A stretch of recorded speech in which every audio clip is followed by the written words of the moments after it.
আসসালামু আলাইকুম রহমতুল্লাহ বারাকাতুহ। আজকে মাওলানা দিলবার হোসেন সাইদি বলে গেছেন মিলাদুন নবীর ব্যাপারে। আপনারা শুনতে থাকুন।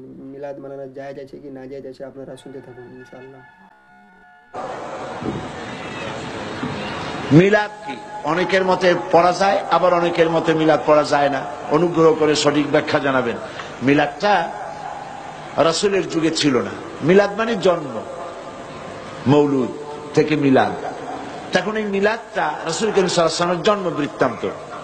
এই জন্ম বৃত্তান্তের যে সিস্টেম আমাদের দেশে উপমহাদেশে চালু হয়েছে, কতগুলো লোক এক জায়গায় বসে তারপরে সব দাঁড়াইয়া এনাবি সালাম আলাইকা কোরআন সুরে সমস্বরে একযোগে পড়ল। এইটা রাসূলের যুগে ছিল না, এটা সাহাবায়ে কেরামের যুগে ছিল না, এটা তাবিঈনদের যুগে ছিল না, এটা তাবিঈনদের যুগে ছিল না।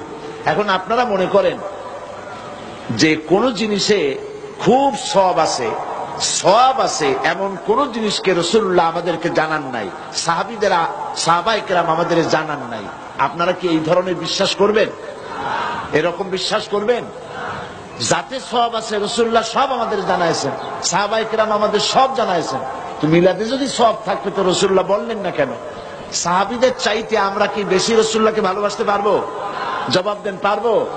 তো যদি এইটা রাসূলুল্লাহর ভালোবাসার কারণে হয়, তাহলে সাহাবীরা কেন মিলাদ পড়েন নাই? তারা কেন ইয়া নবী সালাম আলাইকা, ইয়া রাসূল সালাম আলাইকা একযোগে দাঁড়ায় পড়ে নাই? এই কথাগুলি বোঝেন আপনারা?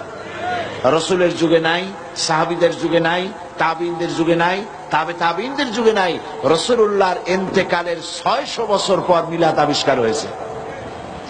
এইরকম একটা সুস্পষ্ট বিদআত মুসলমানদের পালন করা উচিত নয়।